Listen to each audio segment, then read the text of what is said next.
anticipating new heights. Anticipation is a wonderful thing.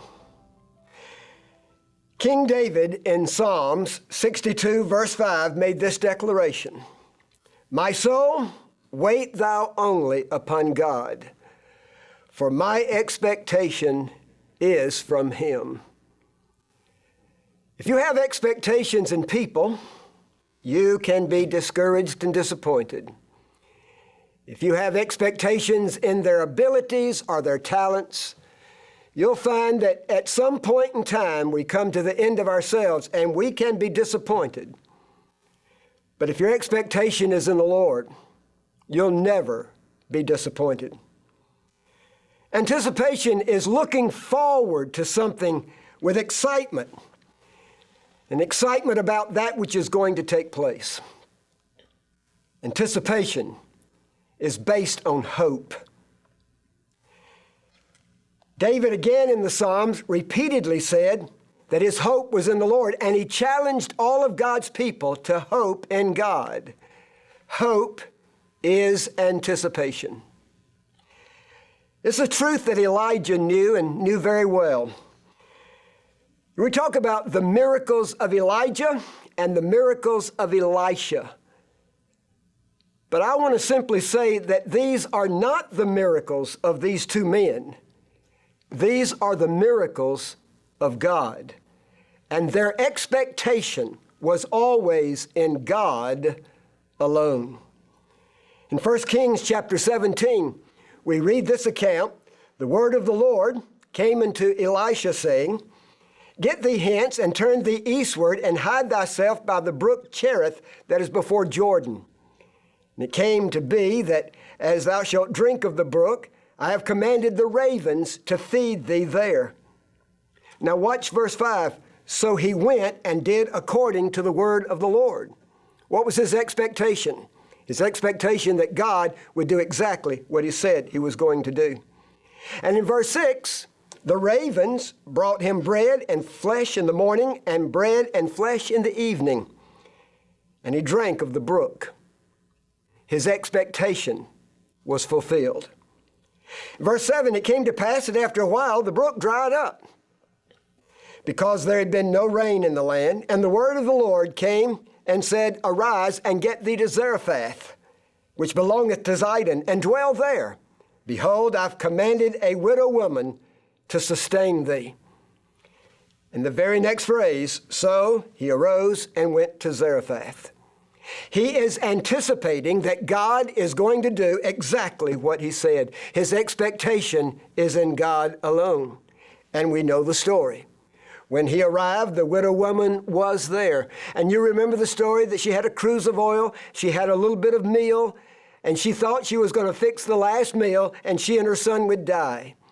But the miracle of God came, and the meal wasted not, the oil wasted not, and Elijah and this woman and her child were sustained for many days. Elijah had an expectation in God, and he realized he could anticipate God would show up. Follow that phrase again. When our expectation is in the Lord, you can anticipate God will show up. Then we find in 1 Kings chapter 18, one chapter over, we find the Mount Carmel showdown. It came to pass in verse 17, when Ahab saw Elijah, that Ahab said unto him, "Art thou he that troubleth Israel?"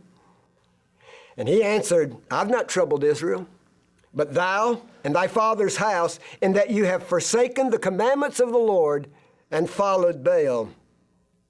Now therefore, send and gather to me all of Israel unto Mount Carmel, and the prophets of Baal 450, and the prophets of the groves 400, which eat at Jezebel's table."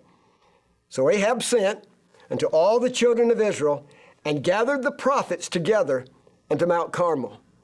Now I want you to think for a moment, who is there? It's not only the prophets of Baal, 450. It's not only the prophets of the groves, 400. But it's the children of Israel who've gathered at Mount Carmel. And Elijah came to all the people and said, how long halt ye between two opinions? If the Lord be God, follow him. And if Baal, follow him. And the people answered him not a word. And I often thought, when you see that word, the people, who are they? I would think that when he said, if you believe Baal is God, follow him. Well, all the prophets of Baal said, yeah, we're going to do that. I believe the people who were totally silent were the people who were embarrassed as they saw the man of God stand in the presence of them. I believe it was God's people. I believe it was the children of Israel who were silent at this point because of their embarrassment. Then he continues, Elijah said unto the people, I, even I only, remain a prophet of the Lord, but Baal's prophets are 450 men. Let them therefore give us 2 bullocks, and let them choose 1 bullock for themselves, and cut it in pieces, and lay it on the wood, and put no fire under. And I will dress the other bullock, and lay it on the wood, and put no fire under. And ye call on the name of your gods, and I will call on the name of the Lord. And the God that answers by fire, let him be God.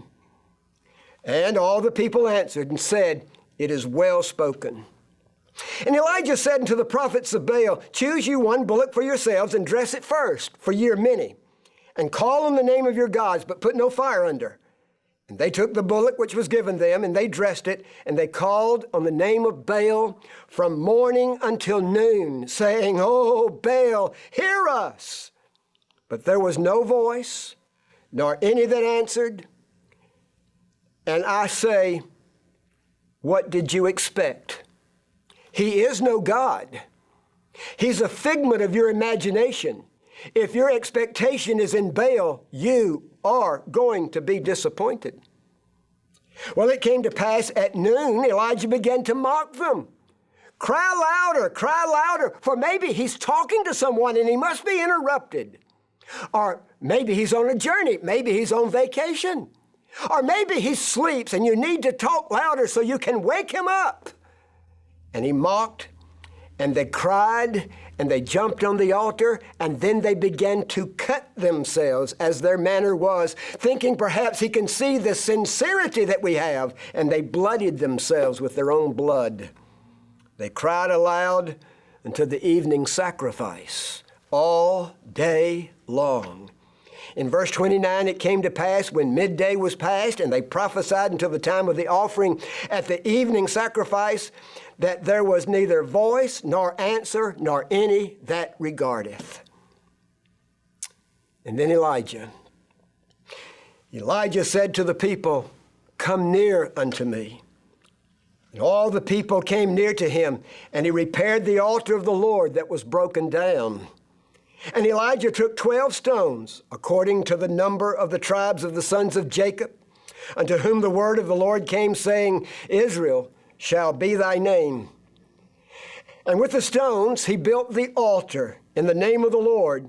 And he made a trench around the altar, as great as would contain 2 measures of seed. And he put the wood in order, and cut the bullocks in pieces, and laid him on the wood, and said, fill 4 barrels with water, and pour it on the burnt sacrifice, and on the wood. And he said, do it a second time. And they did it a second time. And he said, do it a third time. And they did it a third time.